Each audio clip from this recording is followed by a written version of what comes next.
से समझे और सीखे। Okay, shalom everyone. अपने पड़ोसी को देखकर बोले शालोम। यीशु भला है, यीशु भला है। लाइव देखने वालों को भी यीशु भला है। स्वागत आप सभी का खुदावंत की पवित्र उपस्थिति में।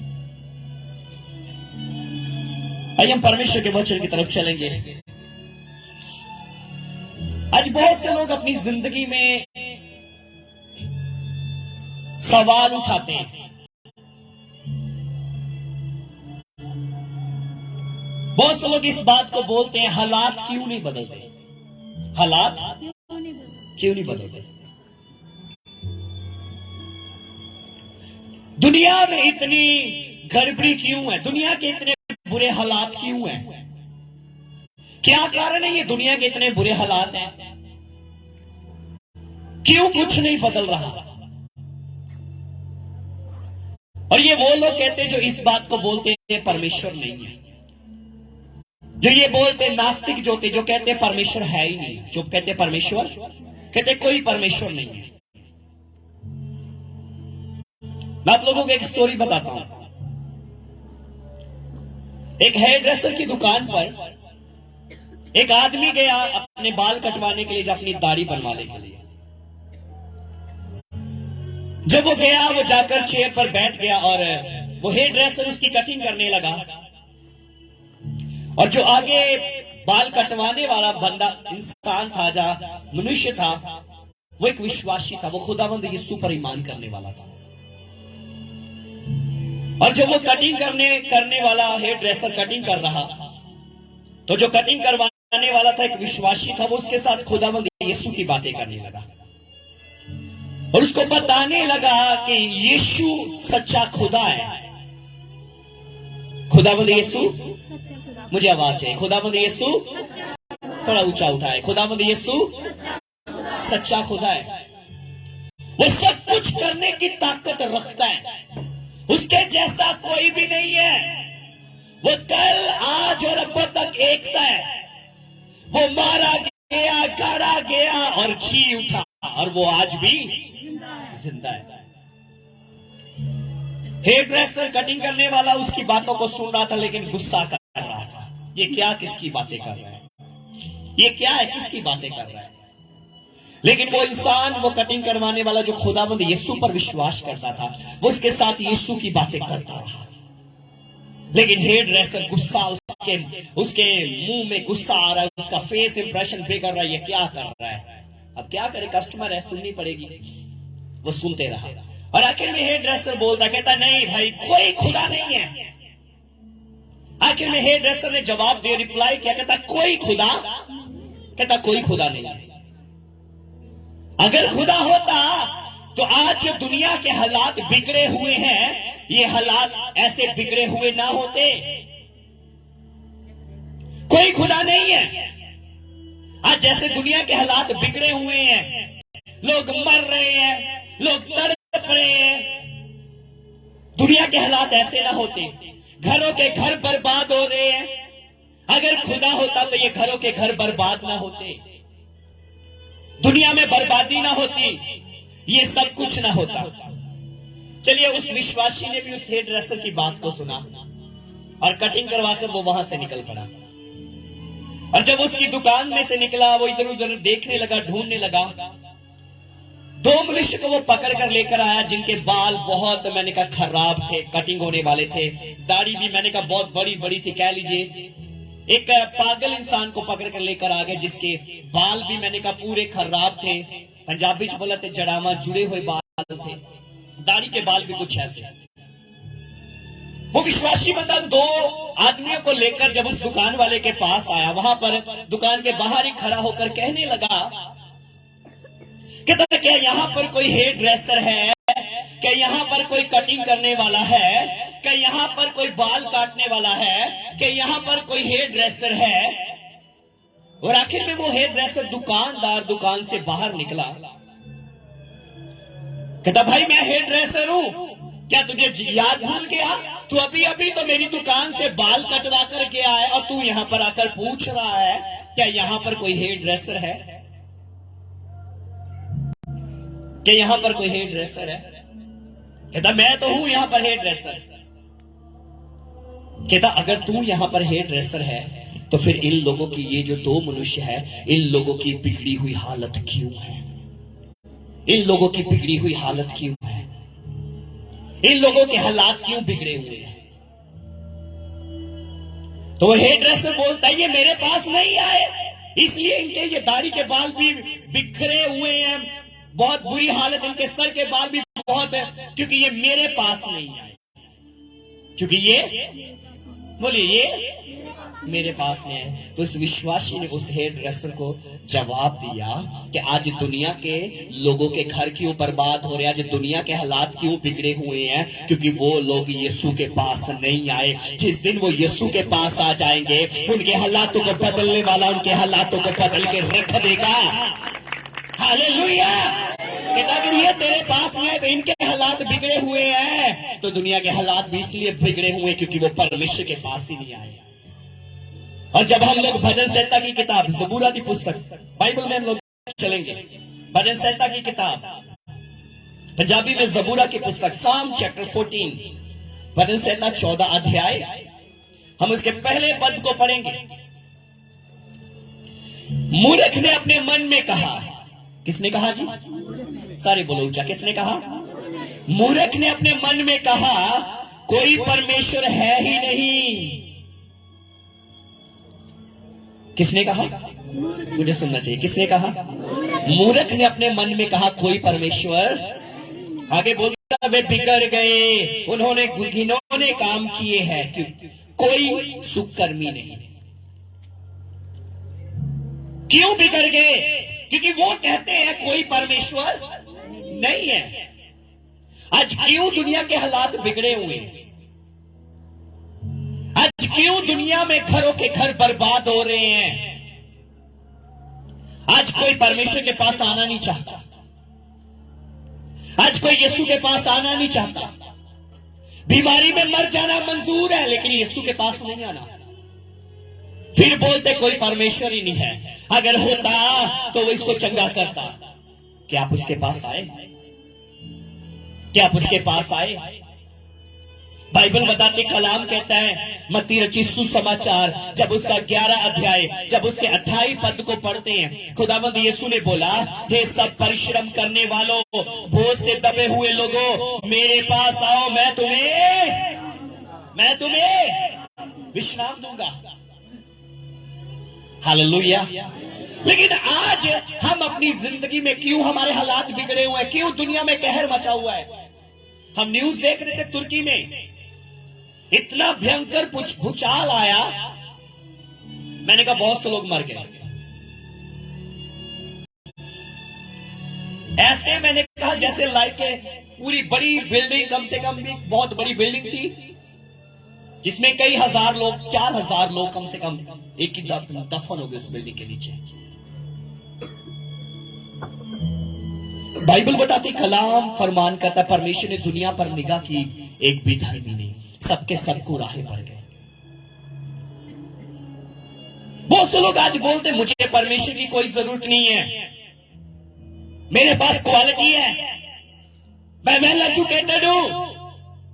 कलाम क्लियर बोलता है, कहता बुद्धिमान अपनी बुद्धि का घमंड ना करे, ना धनवान अपने धन का, ना वीर अपनी वीरता का। बाइबल बताती है, परमेश्वर कहता है अगर कोई घमंड करे तो एक बात का करे, वो मुझे जानता है और मुझे समझता है। आज कारण यही है, आज दुनिया में हालात इसलिए बिगड़े हुए हैं, कोई परमेश्वर के पास आना नहीं चाहता, कोई आना नहीं चाहता परमेश्वर के पास, कोई परमेश्वर के पास आना नहीं चाहता। फिर बोलते हैं कोई परमेश्वर है ही नहीं, फिर कहते हैं कोई परमेश्वर है ही नहीं। जो खुदावंद यीशु 12 साल की रोगन को चंगा कर सकता है, तो मैंने कहा वो आज भी करने की ताकत, मुझे सुना नहीं, वो आज भी करने की ताकत रखता है।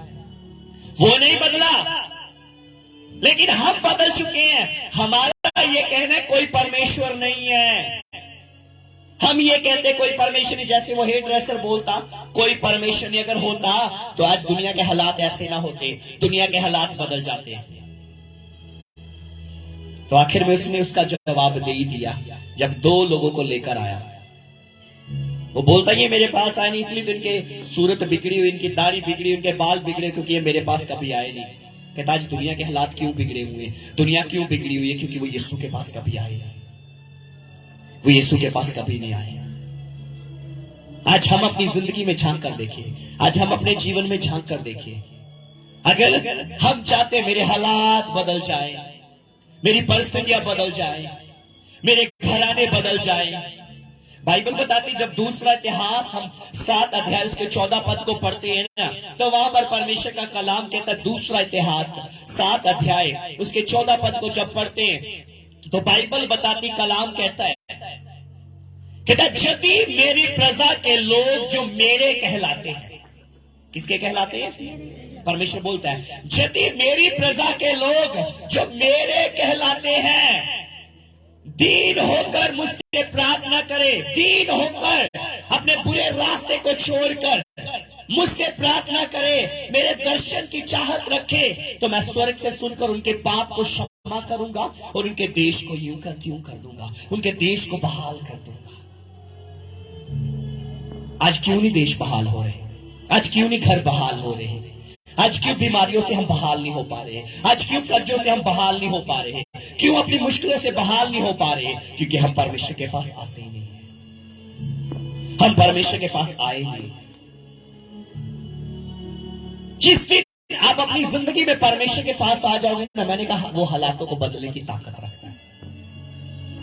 बाइबल बताती कलाम में खुदावंद यीशु और उसके चेले नाव के बीच में, झील के बीच में नाव में बैठे और झील के बीच में जा रहे हैं, और जाते जाते क्या हुआ, उस झील के बीच में एक बड़ा तूफान आया। बोलो एक बड़ा तूफान आ गया, ऊंची बोलो बड़ा तूफान आ गया, सारे बोलो एक बड़ा तूफान आ गया। जब बड़ा तूफान आए तो कम से कम बात किया जाए तो कम से कम पहले चेले कोशिश कर रहे कि पानी को निकालने की, कि हमारी नाव इस झील के बीच में डूब ना जाए। लेकिन कलाम कहता बाद में क्या हुआ, चेले यीशु के पास आए। बोलो चेले, सारे बोलो चेले, बोलो चेले यीशु के पास आए, और यीशु के पास आकर कहते हे स्वामी हमें बचा, हम मर रहे हैं। क्या बोलते हे स्वामी हमें, हम किसके पास गए? बोलिए ऊंची आवाज से, किसके पास गए? वो खुदावंद यीशु के पास गए।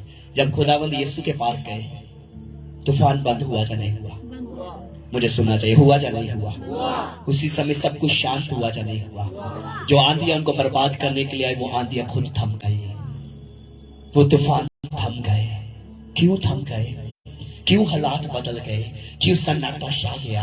क्यों शांति आ गई? क्योंकि वो किसके पास गए? यीशु के पास। क्या आज हम यीशु के पास आ रहे हैं? क्या आज हम यीशु के पास आए हैं? आज हम अपनी जिंदगी में घमंड में मर जाते हैं,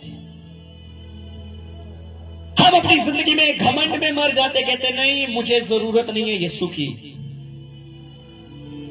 बाइबल बताती, कलाम कहता है यीशु मसीह ने कुछ बातें की, 70 चेलों में से कुछ चेले चले गए।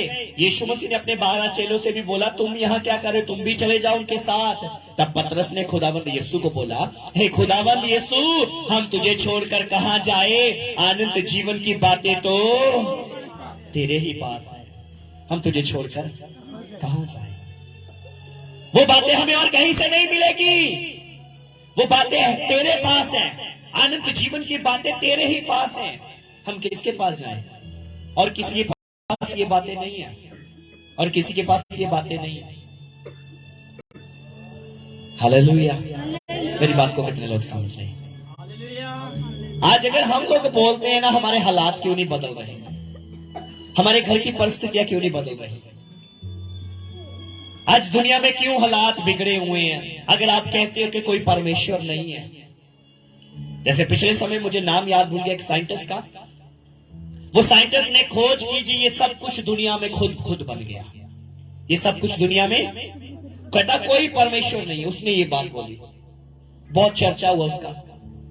और जब उसकी न्यूज सुनी तो मैंने बाइबल में से यही अध्याय को पढ़ा, 14 अध्याय। मूर्ख ने अपने मन में कहा कोई परमेश्वर मैंने कहा लोग इसको साइंटिस्ट बोले, लेकिन बाइबल, पवित्र ग्रंथ, पवित्र बाइबल इसको मूर्ख कह रही है। जैसे क्या हुआ, एक आदमी, दो दोस्त थे आपस में, वो आसमान के नीचे ऐसे खड़े, तो जो खुदा पर विश्वास करता था उसने आसमान को देखा और कहता, क्या बात है प्रभु, तूने कितनी अच्छी कायनात बनाई, कितना अच्छा आसमान बनाया। तो दूसरा बोलता, ओए हेलो, कोई खुदा नहीं है, ये सब कुछ खुद बना है, ये सब कुछ खुद बना है, कोई इसको बनाने वाला नहीं है। और एक दिन क्या हुआ, कुछ समय के बाद वो एक दिन समुद्र के किनारे गए, और जो परमेश्वर पर विश्वास नहीं करता था, जो कहता कोई परमेश्वर नहीं है, उस इंसान ने कभी ऐसे एरिया में गया है नहीं। जब वो गए वहां पर उसने कभी नाव को देखा नहीं, उसने पहली बार नाव को देखा। और जब नाव को देखा तो जो परमेश्वर पर विश्वास करता था उससे उस इंसान ने सवाल किया, नास्तिक ने विश्वास करने वाले से सवाल किया, वो क्या है? कहता वो नाव है। कहता वो कैसे बनी? कितना अद्भुत है, लोग उसमें बैठते हैं, उस पार चले जाते हैं, फिर वो नाव इस पार लोगों को लेकर आती, कभी उधर जाते कभी इधर आते हैं, ये किसने बनाई?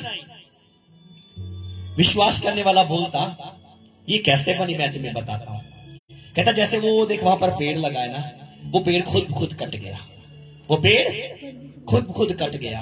कटने के बाद क्या हुआ, वो फिर से उसके बीच में से ये फटिया बन गई, कटने लगा। कटने के बाद ये खुद जुड़ गया, जुड़ने के बाद ये नाव तैयार हो गई, और उसके बाद ये पानी के बीच में चलने लगी। नास्तिक इंसान बोलता, कहता ओए क्या तू बेवकूफ है, ऐसा थोड़ी हो सकता है, वो पेड़ तो अभी भी लगा, वो क्यों नहीं अभी तक कटकर बना ये नाव? तुझे नहीं पता, मैं और इंसान से पूछता हूं। कोई और आदमी वहां से जो गुजर रहा था उससे पूछा, भाई जी मुझे एक बात बताइए, नाव कैसे बनी? कहता ये कैसे बनी? अच्छा मैं तुम्हें बताता हूँ। ऐसा होता है जैसे ये पेड़ लगे है ना, इनको वो देखो एक साइड में वो दूर नजर आ रहा है, वो देखो पेड़ को काट रहे हैं ना, वो जो काट रहे हैं ना, वो काट कर इस लकड़ी को फिर इसकी चक्कियां बनाते, इसको फिर इस रीति से इसको ऐसे करके वो लोग बनाकर इसको यहाँ पर लेकर आते हैं। फिर वो नास्तिक इंसान विश्वास करने वाले से कहता, देखा अब मुझे राइट जवाब मिला, इसको कोई बनाने वाला है। तो उस विश्वास करने वाले ने बोला, हेलो मेरी बात को सुन, अगर एक ये छोटी सी नाव को जिसके बीच में बैठकर लोग उस पार और इधर को आते हैं, उधर जाते और इधर आते हैं, अगर कोई इसको बनाने वाला है, तो ये जो इतना बड़ा आसमान है जिसके नीचे कोई पिलर नहीं है, जिसके नीचे कोई भी लेंटर, कोई भी मैंने कहा सीमेंट या कोई भी सरिया नहीं डाला गया, बिना किसी सपोर्ट के खड़ा है, तो इसको भी इतने बड़े आसमान को भी बनाने वाला है, और उसका नाम यीशु मसीह है, उसका नाम खुदावंद यीशु मसीह है, पूरी कायनात को बनाने वाला वो है, ये भी ऐसे नहीं बना।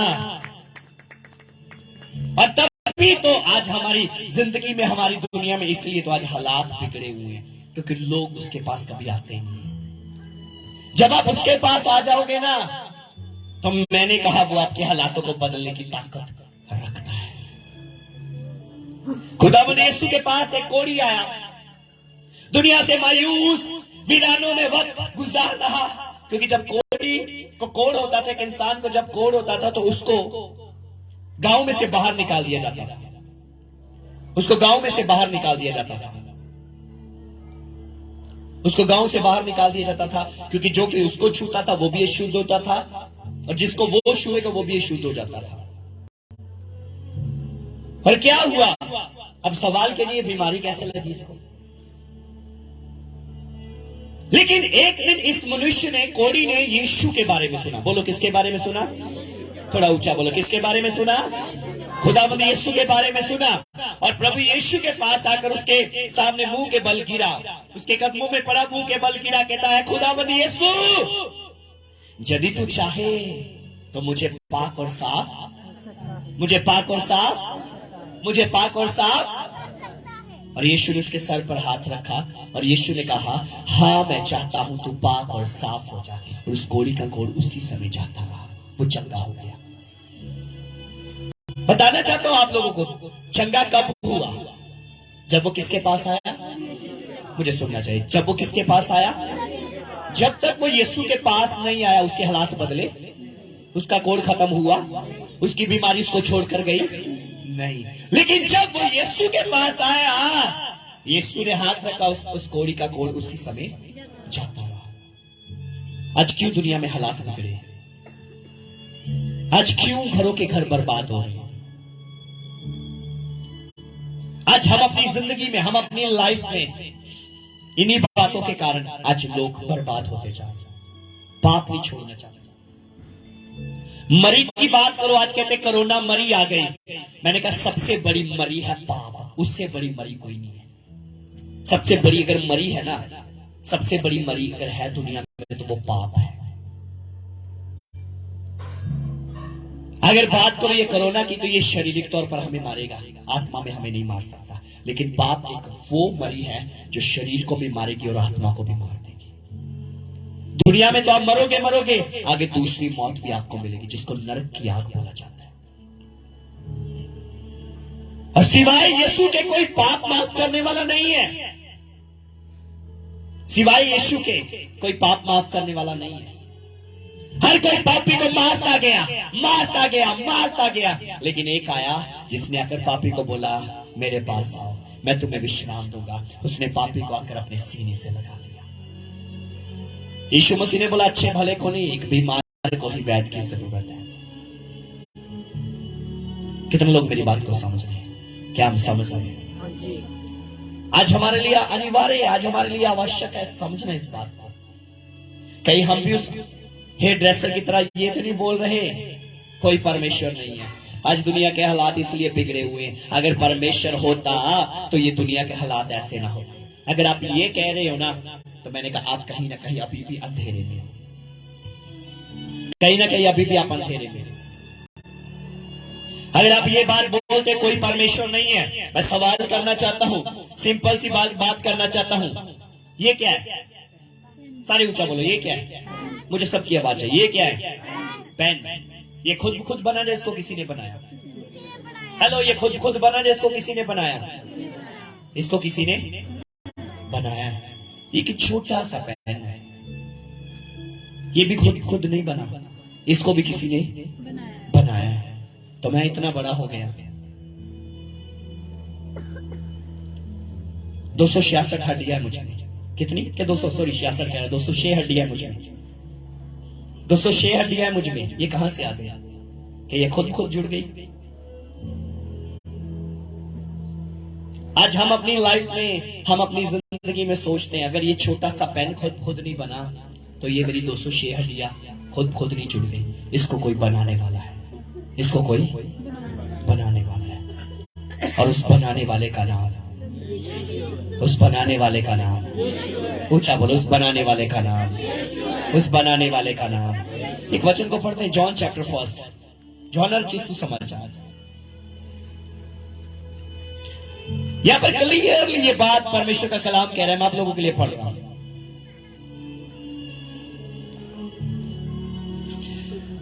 आदि में वचन था, आदि में, और वचन परमेश्वर के साथ था, और वचन परमेश्वर था। यही आदि में परमेश्वर के साथ था। सब कुछ उसी के द्वारा उत्पन्न हुआ, और जो कुछ उत्पन्न हुआ है उसमें से कोई भी वस्तु उसके बिना उत्पन्न नहीं हुई। उसमें जीवन था, और वह जीवन मनुष्य की ज्योति था, और ज्योति अंधकार में चमकती है, और अंधकार ने उसे ग्रहण न किया। आज अंधकार ग्रहण नहीं कर रहा, तभी तो आज अंधेरा बना हुआ है, तभी तो अंधेरा नहीं खत्म हो रहा। एक दिन क्या हुआ, गुफा की और सूरज की आपस में बात हो रही। किसकी? गुफा की। और एक बहुत गहरी गुफा थी, एक बहुत गहरी गुफा थी। उस गुफा की सूरज के साथ बात हो रही है। कहती तू कितना अच्छा है, देख तू कितना रोशन होता है, तेरे जीवन में कोई अंधेरा नहीं। मुझे देख, अंदर चलकर देख, यूं तू अंदर जाएगा, तुझे इतना अंधेरा होगा। मैं अंधकार में फंसी हुई हूं, मैं निकलना चाहती हूं यहां पर से। अब सुनो, उसने सूरज को कहा तू अंदर आकर तो देख। सूरज यूं अंदर जाता गया, सूरज अंदर जाता गया, सूरज अंदर जाता गया। आखिर तक जब गया गुफा से, सूरज कहता कहां है अंधेरा? अंधेरा, अंधेरा, अंधेरा, अब नॉर्मली सी बात, सूरज उदय होगा, सूरज जब अंदर चला जाएगा तो अंदर अंधेरा कहां होगा। जब आपकी जिंदगी में यीशु आ जाएगा ना, तो मैंने कहा अंधेरे का राज्य खत्म हो जाएगा, बीमारी का राज्य खत्म हो जाएगा, आपके हालात बदल जाएंगे, क्योंकि वो बदलने की ताकत रखता है। उसने पूरी कायनात को बनाया है। एक वचन को पढ़ के इब्रानियों की किताब में हम लोग आइए, इब्रानियों की पुस्तक में आ जाइए। यहां पर बाइबल क्या कह रही, आज हम अपनी जिंदगी में, आज हम अपने जीवन में इसको देखें, हम अपनी लाइफ में सोचते हैं, हम अपनी जिंदगी में बाइबल क्या कहती है। हम एक अध्याय, इब्रानियों 1 अध्याय, उसके 1 और 2 पद को मैं आप लोगों के लिए पढ़ूंगा। पूर्व युग में परमेश्वर ने, इब्रानियों 1 अध्याय उसका 1 और 2 पद, पूर्व युग में परमेश्वर ने बाप दादों से थोड़ा थोड़ा करके और भांति भांति से भविष्यवक्ताओं के द्वारा बातें कर, और इन अंतिम दिनों में हमसे पुत्र के द्वारा बातें की, जिससे उसने सारी वस्तुओं का वारिस ठहराया और उसी के द्वारा उसने सारी सृष्टि की रचना की है। यीशु के द्वारा सब कुछ रचा गया है, पूरी कायनात, आसमान, धरती, सूरज, चांद, सितारे। अंधेरा था पूरी दुनिया पर, उसने बोला रोशनी हो जाए। आदि का मतलब अगर पूछो ना, आदि में वचन था। आदि का मतलब जब कोई डेट मेंशन ना हुई, जब कोई भी तारीख मेंशन नहीं हुई हो। आदि का मतलब यह है जब कोई भी तारीख मेंशन ना की गई हो, जब कोई भी दिन निर्धारित ना किया गया, उसको बोला जाता है आदि। वो तब था। आज कुछ लोग सवाल करते हैं, कुछ लोग बाइबल के इसी उत्पत्ति 1 अध्याय को लेकर बोलते हैं इन लोगों का खुदा बोलता आदि में वचन था, वचन परमेश्वर के संग था, जा परमेश्वर ने शुरू में ये बनाया वो बनाया। कैसे हो गया? पहला दिन बीत गया। कैसे पहला दिन बीत गया? सूरज अभी बना नहीं तो पहला दिन कैसे बीत गया? मैं उन लोगों से बोलना चाहता हूं, कैसे बीत गया? वो खुदा है, दिन उसी ने बनाए हैं। कितने समय का दिन वो बनाएगा वो जानता है। आप कौन होते न्याय करने वाले कि क्या आप उसको कैसे पता दिन हुआ या नहीं हुआ? पहला दिन कितने समय का, कितने घंटे का होगा, वो उसी ने सब कुछ निर्धारित किया। आदि में मतलब जब कुछ भी नहीं था, जब कुछ भी नहीं था। आज हम अपनी जिंदगी में, आज हम अपनी लाइफ में सोचते हैं क्यों मेरे हालात नहीं बदले? क्योंकि मैं खुदा के पास जाता ही नहीं, मैं खुदा के पास आता ही नहीं। मेरी बात को कितने लोग समझ रहे हैं? क्या मैं समझ रहा हूं? उचारू पुत्र, जिसको उड़ाऊ पुत्र भी बोला जाता है, उड़ाऊ पुत्र अपने पिता के पास था। जब तक वो पिता के पास था, उसके पास सब कुछ था। बोलो उसके पास सब कुछ था। सारे ऊंचा बोलो, उसके पास सब कुछ था। और एक दिन उसने पिता से अपनी संपत्ति लेकर बोलता, मुझे दे दो, मेरा हिस्सा मुझे दे दिया जाए। जब दे दिया गया, अपने मित्रों के साथ अय्याशी करने के लिए चला गया। और जब सब कुछ बर्बाद हो गया, दोस्त भी छोड़कर चले गए। और आखिर में क्या हुआ? कुछ नहीं बचा उसके पास। जगह जगह जॉब ढूंढने लगा, दरवाजे नॉक करने लगा, कोई काम दे दो, कोई काम नहीं दे रहा। आखिर में मिला काम सुअर चराने का। कौन सा काम मिला? सुअर चराने का। कहता खाने को क्या मिलेगा? कहता जो सुअर खाते। अब सवाल करना चाहता, इसकी हालत ऐसी क्यों हुई? क्योंकि ये बाप को छोड़कर चला गया।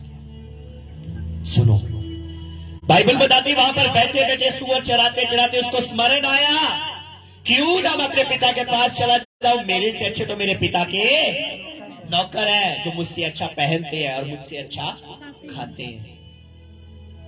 मैं पिता को बोलूंगा मुझे पुत्र ना सही, मुझे नौकर ही बनाकर रखना। जब वो वापिस पलट कर गया, पिता ने दूर से देखकर उसको पहचान लिया और उसके लिए अपनी बाहों को खोला और उसको अपने सीने से लगाया और रोया, उसको चूमा।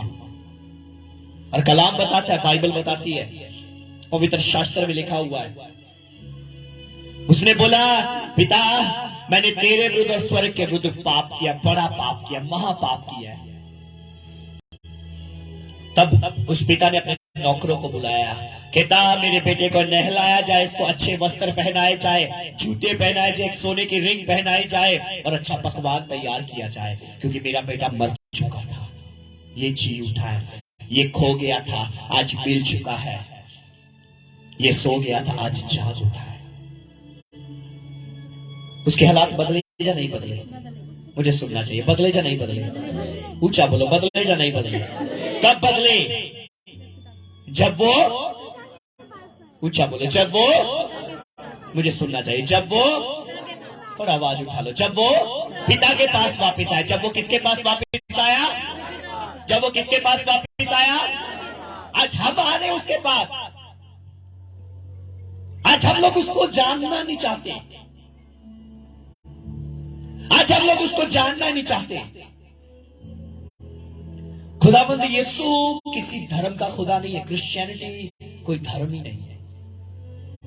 क्रिश्चियनिटी एक सच्चाई है। यीशु धर्म बनाने नहीं, यीशु धर्मी बनाने के लिए आए। यीशु धर्म नहीं, यीशु धर्मी बनाने के लिए। धर्म लड़ाता है लेकिन धर्मी बचाता है। हेलो, धर्म लड़ाता है लेकिन धर्मी बचाता है। आज धर्मों को लेकर लड़ाइयां होती है लेकिन धर्मी को लेकर नहीं। परमेश्वर के प्रिय लोगों, आज हम समझे, अगर आज हम कहते हैं क्यों मेरे हालात नहीं बदल रहे, क्यों मेरे हालात नहीं बदल रहे। 12 साल की रोगन, वो 12 साल से उसके लहू बह रहा। 12 साल से उसके क्या हो रहा? 12 साल से उसके लहू बह रहा। जब 12 साल से लहू बह रहा, वो डॉक्टरों के पास गई, वैद्यों के पास गई, हकीमों के पास गई, सारा अपना धन दौलत लुटा दिया, लेकिन उसकी बीमारी नहीं गई, बल्कि और बीमार पड़ गई। एक दिन उसने यीशु के बारे में सुना। बोलो, एक दिन उसने, मुझे सुनना चाहिए, एक दिन उसने यीशु के बारे में, हो सकता है उसके किसी मित्र ने, उसके पड़ोसी ने, उसके रिलेटिव ने उसको बताया होगा, आज तेरे घर के आगे से तेरा छुटकारा गुजरने वाला है। आज तेरी चंगाई, आज तेरी नजात। उसने यीशु के बारे में सुना। बोलो, उसने यीशु के बारे में सुना। अपने पड़ोसी को बोलो, आप भी यीशु के बारे में सुन रहे हो। अगर आप उससे दूर हो, उसके पास आओ। वो जिंदगी देगा, वो आपको बनाने वाला है, वो आपको खरीदने वाला है। उसने किसी धर्म के लिए जान नहीं दी, उसने पूरी दुनिया के लिए जान दी है, और वो फिर से आ रहा है लेने के लिए। तैयार हो जाओ। अगर आप उससे दूर हो तो उसके पास आओ। मत कहो कोई परमेश्वर नहीं है। मैं बताना चाहता हूँ, यीशु है। यीशु कल भी था, यीशु आज भी है, और यीशु अब तक रहेगा। जब दुनिया भी नहीं रहेगी, यीशु तब भी रहेगा। मैंने कहा, मैं उस खुदावंद यीशु का प्रचार करता हूँ, जो मारा गया, गाड़ा गया, जी उठा, और जो आज भी जिंदा है। उसका नाम क्या? ऊंचा बोलो। उसका नाम क्या है? उसका नाम यीशु है। उसके पास आ जाओ। क्या हुआ? जब इस औरत ने यीशु के बारे में सुना तो ये यीशु के पास गई। इसने फैसला लिया, मैं यीशु के पास जाऊंगी, उसके कपड़े को ही छू लूंगी तो मैं चंगी हो। लेकिन उसके कपड़े को छूने के लिए उसके पास जाना पड़ेगा। यीशु के कपड़े को छूने के लिए यीशु के पास जाना पड़ेगा ना। क्या हुआ? जब यीशु के पास गए, भीड़ में से गुजरती हुई, आखिर यीशु के वस्त्र को छुआ और उसका लहू बहना बंद हो गया। खुदावंद यीशु रुक गए। यीशु मसीह ने पीछे पलट कर देखा। खुदावंद यीशु ने बोला, मुझे किसी ने। चेले बोलते, प्रभु तेरे ऊपर तो भीड़ गिर रही है, तू बोलता किसी ने छुआ है। खुदावंद यीशु ने बोला, मुझे किसी ने विश्वास के साथ छुआ है, क्योंकि मेरे अंदर से सामर्थ निकली है। तो वो इसने कांपती हुई यीशु के कदमों में आकर गिरी। उसने अपनी दास्तां बताई और यीशु ने उसके सर पर हाथ रखा। यीशु ने बोला, जा बेटी, तेरे विश्वास ने तुझे चंगा किया। परमेश्वर के प्रिय लोगों, मत कहो कोई खुदा नहीं है। अगर आप अपनी जिंदगी में इस बात में, इस संदेह में, क्यों आज दुनिया के हालात बिगड़े हुए? क्योंकि पाप बढ़ चुका है। पाप बढ़ चुका है। आज भाई भाई को मार रहा है। मैं पिछले दिनों में न्यूज देख रहा हूं, माय गॉड, देखकर बहुत दर्द हुआ। एक आदमी ने ऑपरेट करवाकर अपने आप को फीमेल बना दिया, औरत बना दिया, और औरत ने अब ऑपरेट करवाकर अपने आप को आदमी बना दिया। अगर मेरे पास फोटो होती तो मैं आपको दिखाता, क्या हुआ उसके बीच में, वो जो आदमी वो प्रेग्नेंट हुआ। आदमी क्या हुआ? प्रेग्नेंट हुआ, एक बच्चे को पैदा करने लगा। होमोसेक्सुअल जिसको कह सकते हैं, जो परमेश्वर की निगाह में बहुत बड़ा अपराध है। होमोसेक्सुअल की अगर बात करो, होमोसेक्सुअल क्या है? अगर आप अपनी सौतेली बहन के साथ भी गलत रिलेशन बनाते हो तो आप होमोसेक्सुअल में हो। अगर औरत के साथ रिलेशन बनाते तो आप होमोसेक्सुअल में हो। ये परमेश्वर की निगाह में बहुत बड़ा अपराध है। बाइबल बताती, कहता है कि कोई अपनी सासू मां से रिलेशन बनाता तो वो अपराध करता है, श्रापित है वो। आज हम अपनी जिंदगी में, आज हम अपनी लाइफ में ये बातों को नहीं समझते। आज दुनिया में इतना पाप बढ़ चुका है, आज दुनिया में इतना पाप बढ़ चुका है ना। मैं पिछले दिनों में देख रहा न्यूज कि अब बच्चा पैदा करने के लिए ना औरत की जरूरत ना मर्द की जरूरत, मशीन आ चुकी है। आपको कैसा बच्चा चाहिए, उसकी आंखें कैसी चाहिए, ब्लू चाहिए, पिंक चाहिए, ब्राउन चाहिए, ब्लैक चाहिए, कैसी आईज होनी चाहिए, कैसा हेयर स्टाइल होना चाहिए, कलर कैसा चाहिए, गोरा चाहिए, सावला चाहिए, कैसा चाहिए, हाइट कितनी चाहिए, कैसी हेल्थ होनी चाहिए, कैसे हाथ होने चाहिए, कैसा नोज होना चाहिए, एवरीथिंग आपको वैसा ही बच्चा प्रोवाइड किया जाएगा। परमेश्वर के विरुद्ध पाप कर रहे हैं, परमेश्वर की कायनात को बिगाड़ रहे हैं, तो क्यों नहीं फिर हालात बिगड़ेंगे। परमेश्वर को छोड़कर खुद अपने लिए परमेश्वर बनाकर खड़े हो चुके, खुद परमेश्वर बन चुके।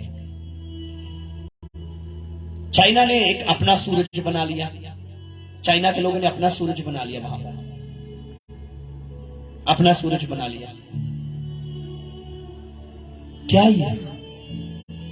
आज लोग भूल चुके हैं परमेश्वर को, और यही कारण है जिसके कारण आज इंसान अपनी लाइफ में बर्बादी की तरफ जा रहा है, क्योंकि वो यीशु के पास आना नहीं चाहता, वो खुदावंद के पास आना नहीं चाहता। मर जाना मंजूर है। लोग क्या कहेंगे, ये ईसाई बन चुका है, तो चर्च जाने लगा है। मैं कई बार बोलता हूं, अक्सर जब आप बीमारी में थे, जब आप भूखे मर रहे थे, कोई आपको पूछने वाला नहीं था। जब आप अपने घर में एक रुपए के लिए रो रहे थे, कोई आपको पूछने वाला नहीं था। लेकिन अगर यीशु ने आपको उठाकर खड़ा कर दिया, आज फिर क्यों लोगों की शर्म करते हो? क्यों लोगों की शर्म करते हो? लोग क्या कहेंगे? खुदावंद के प्रिय लोगों, अपनी जिंदगी में समझो, क्यों लोगों की शर्म करते हो? फिर जब आप दुख में थे, कोई पूछ नहीं रहा था, लेकिन जब यीशु ने आपको दुख के मैंने कहा कूड़े से उठाकर आपको राजाओं के बीच में बिठा दिया, आपको पतवंतों के बीच में बिठा दिया, आपके दुख से निकालकर आपको सुख में लाकर खड़ा कर दिया, अब लोग क्यों कहते हैं तू ईसाई बन चुका है, तूने चर्च ज्वाइन कर लिया, तूने अपने धर्म को बदल लिया? यीशु धर्म नहीं बदलता, यीशु जिंदगी बदलता है, यीशु हालात बदलता है, यीशु जज्बात बदलता है, यीशु तूफानों को बंद कर देता है, यीशु अंधेरे से निकाल लेता है। यीशु, मैंने कहा 50 दिन के कब्र से लाजर को भी निकाल लेता है। यो, मैंने कहा ज़ार की बेटी को जिंदा कर देता है। नाइन नामक नगर विधवा की औरत को, मैंने कहा उस माँ को उसका इकलौता पुत्र लौटा देता है, वापस रोती हुई को हंसा देता है। ये है यीशु, ये है यीशु। इसलिए कलाम कहता, मूर्ख ने अपने मन में कहा कोई परमेश्वर है ही नहीं। कहता वे सब के सब कुराहे पड़ गए, बिगड़ गए वो। कितने लोग समझ रहे मेरी बात को? कहता मूर्ख ने अपने मन में कहा कोई परमेश्वर है ही नहीं, वे बिगड़ गए, उन्होंने घिनौने काम किए हैं, कोई सुकर्मी नहीं। परमेश्वर ने स्वर्ग में से मनुष्य पर दृष्टि की है कि देखे कि कोई बुद्धिमान, कोई परमेश्वर का खोजी है या कोई परमेश्वर का खोजी है या? आज मैंने कहा साइंटिस्ट लोग खोजने के लिए जाते हैं कुछ ना कुछ। जब हम वो देखते हैं चैनल डिस्कवरी पर देखते हैं, तो वो जंगलों में जाते हैं कुछ ना कुछ खोजने के लिए, सर्च करने के लिए। क्यों ना आज निकलूं? कहता मैं ये मत कहो कौन स्वर्ग पर चढ़ेगा ऊपर से नीचे आने के लिए, कौन कहता पताल में जाएगा मसीहा को उठाने के लिए। कहता वचन तेरे मुंह में है, कहता वो तेरे हृदय में है, वो तेरे पास है, वो तेरे आसपास ही खड़ा है। किधर ढूंढ रहे हो? आज लोग परमेश्वर को ढूंढने के लिए, मैंने कहा, जाते हैं दर पे दर, ढूंढते हैं दूर दूर अंधेरों में। लेकिन बाइबल, मेरा और आपका खुदा, लोग परमेश्वर को ढूंढ रहे हैं, लेकिन यीशु आपको ढूंढ रहा है। यीशु आपको ढूंढ रहा है। यीशु आपको आवाज दे रहा है, ओए मेरे बेटे आजा, आजा, मैं तुझे जीवन देना चाहता हूँ। मेरी बेटी आजा, मैं तुझे जीवन देना चाहता हूँ। क्यों भाग रही है? मेरी आवाज तो सुन, मैं तुझे बुला रहा हूँ, मैं तुझे बुला रहा हूँ। तो आपको आवाज दे रहा है। लोग ढूंढ रहे हैं खुदा को, लेकिन यीशु आपको ढूंढ रहा है। खुदा बोलते यीशु आपको खुद ढूंढ रहा है। यहां पर क्लियर लिखा है, कहता परमेश्वर ने स्वर्ग में से मनुष्य पर दृष्टि की है कि देखे कोई बुद्धिमान, कोई परमेश्वर का खोजी है यहाँ। परमेश्वर देख रहा है कोई है कि नहीं है। वो खुद ढूंढ रहा है, खुद ढूंढ रहा है कोई परमेश्वर को खोजने वाला है या नहीं है। कोई मुझे खोजने वाला है या नहीं है। कोई मुझे खोजने वाला है या नहीं है। आज जॉब को खोज रहे हो, आज अच्छे कपड़े को खोज रहे हो। कोई मुझे अच्छा सूट चाहिए, मुझे अच्छा पैंट कोट चाहिए, मुझे अच्छी शर्ट चाहिए, मुझे अच्छे शूज चाहिए, मुझे अच्छा घर चाहिए, मुझे अच्छा लाइफ पार्टनर चाहिए। आज ये सब कुछ खोज रहे हो। मैंने कहा यीशु को खोज लो। यीशु ने कहा पहले परमेश्वर का राज, धर्म, धार्मिकता और राज्य की खोज करो, तो दुनिया की सब वस्तुएं तुम्हारे पीछे आकर तुम्हें मिल जाएगी। पहले उसको खोज लो। जब उसको खोज लोगे तो सब कुछ आपको मिलेगा, क्योंकि सब कुछ उसका है। सब कुछ उसका है। जो उसका फिर वो मेरा हो जाएगा। जो उसका वो फिर अपने पड़ोसी को बोलो यीशु को खोजो, वो आपके पास है। बस उसकी आवाज को सुनो। उसको खोजने की भी जरूरत नहीं है। वो आपको खोज रहा है, वो आपको ढूंढ रहा है, वो आपको देख रहा है, वो आपको आवाज दे रहा है, मेरे बेटे मेरे पास आ, मैं तुझे जिंदगी देना चाहता हूं। हालेलुया। मेरी बात को कितने लोग समझ रहे हैं? परमेश्वर के प्रिय लोगों, समझ कर देखो इन बातों को, समझ कर देखो इन बातों को। कहां हो? किस दुनिया की भीड़ में खोए हुए हैं? किस दुनिया की भीड़ में खोए हुए हैं? कलाम बताता है, बाइबल बताती है, लूका रचित सुसमाचार जब 5 अध्याय को पढ़ते हैं, वहां पर एक इंसान को कुछ 4 लोग लेकर आया। आइए हम पढ़ते हैं लूका रचित सुसमाचार में, आइए 5 अध्याय में आइए, लूक चैप्टर 5। हम एक लकवे के रोगी से मिलते हैं, जिसको पैरालाइज अटैक कहा जा सकता है। जब 17 वचन से हम पढ़ते हैं,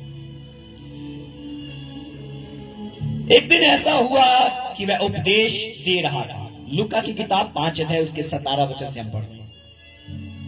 एक दिन ऐसा हुआ कि वह उपदेश दे रहा था, और फरीसी और व्यवस्थापक बैठे हुए थे, जो गलील और यहूदिया के हर एक गांव से और यरूशलेम से आए थे, और चंगा करने के लिए प्रभु की सामर्थ उसके साथ थी। उस समय कई लोग एक मनुष्य को, जो लकवे का रोगी था, घाट पर लाए, और वे उसे भीतर ले जाने और यीशु के सामने रखने का उपाय ढूंढ रहे थे। किसके पास लेकर आए जी? मुझे सुनना चाहिए ऊंचा। किसके पास लेकर आए? बोले यीशु के पास। किसके पास लेकर आए? किसको लेकर आए? लकवे के रोगी लेकर आए, लेकिन भीड़ बहुत थी। वो यीशु के आगे रखना चाहते थे, उसके सन्मुख रखना चाहते थे। बाइबल बताती है, पर जब भीड़ के कारण उसे भीतर ना ले जा सके, तो उन्होंने छत पर चढ़कर और खपरैल हटाकर उसे घाट समेत बीच में यीशु के सामने उतार दिया। किसके सामने उतार दिया? किसके सामने? किसी डॉक्टर के सामने नहीं। Jesus Christ is not doctor. यीशु के सामने। उसने उनका विश्वास देखकर उससे कहा, हे मनुष्य, तेरे पाप क्षमा हुए। तब शास्त्री और फरीसी विवाद करने लगे, ये कौन है जो मनुष्य परमेश्वर की निंदा करता है? परमेश्वर को छोड़ और कौन पापों को क्षमा कर सकता है? यीशु ने उनके मन की बातें जानकर उनसे कहा, तुम अपने मन में क्या विवाद कर रहे हो? सहज क्या है? क्या ये कहना कि तेरे पाप क्षमा हुए, या ये कहना उठ और चल। अब मैं सवाल करना चाहता हूं, क्या आसान क्या था बोलना? आसान क्या था इन दोनों में से? ये बोलना कि तेरे पाप क्षमा हुए, जा ये कहना अपनी खाट उठा और अपने घर को चला जा। क्या आसान था? हेलो, आसान क्या था बोलना?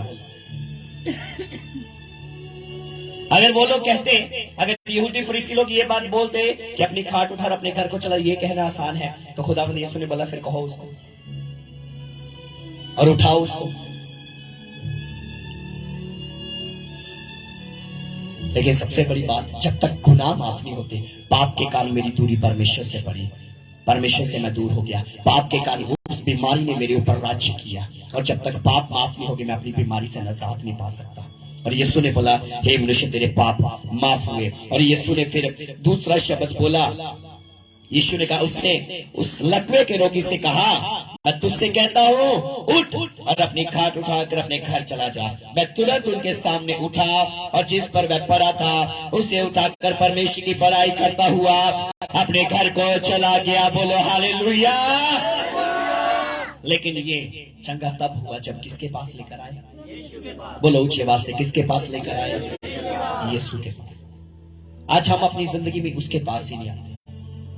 जब आप उसके पास आओगे ना, जैसे वो हेयर ड्रेसर बोलता, अब इनकी हालत ऐसी बिगड़ी पता क्यों है? क्योंकि ये मेरे पास, विश्वासी बोलता फिर इनकी हालत क्यों ऐसे? अगर यहाँ पर नहीं है हेयर ड्रेसर है तो इनकी हालत क्यों बिगड़ी हुई है?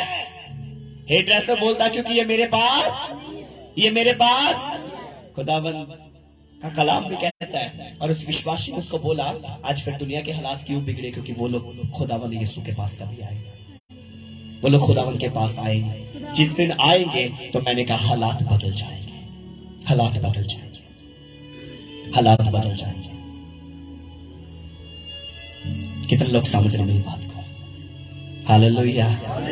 परमेश्वर के प्रिय लोगों, आज हमारे लिए जानना अनिवार्य, हमारे लिए समझना ये बहुत अनिवार्य है। आज हम किस परिस्थितियों में, हालात ऐसे नहीं बदलते। जब आप खुदावंद के पास आओगे ना, खुदा आपके हालातों को बदल देगा। अगर आप कहोगे कोई परमेश्वर नहीं है, यीशु परमेश्वर नहीं है, यीशु कुछ नहीं कर सकता, जो खुद क्रूस से नहीं बच सका वो मुझे क्या बचाएगा? वो आया ही खुद क्रूस पर कुर्बान होने के लिए था, वो खुद मरने के लिए आया, वो कब्र में बंद नहीं रहा। मैंने कहा कब्रें भरी पड़ी, आज दुनिया में देखो कब्रें भरी पड़ी है, लेकिन इस्राएल में चले जाओ, यीशु की कब्र आज भी खाली है और उसकी कब्र पर आज भी लिखा है ही इज नॉट हियर, वो यहाँ पर नहीं है। तो अपनी कही हुई बात के अनुसार जी उठा है। यीशु कल भी जिंदा था, यीशु आज भी जिंदा है और यीशु अब तक भी जिंदा रहेगा, क्योंकि वो जिंदा था, जिंदा है और जिंदा रहेगा। हम किसी मुर्दे की नहीं, हम जिंदे की प्रस्तिश करते हैं और उसका नाम यीशु है, उसका नाम यीशु है, उसका नाम यीशु है। इसलिए हमारे लिए समझना, हमारे लिए जानना बहुत अनिवार्य है कि वो आपको बुलाता है। आओ अपने हाथों को अपने खुदावंद की ओर उठाएं। अगर आज भी आप खुदा से दूर हो, आज उसके पास आने का फैसला लो, आज उसके पास आने का फैसला लो।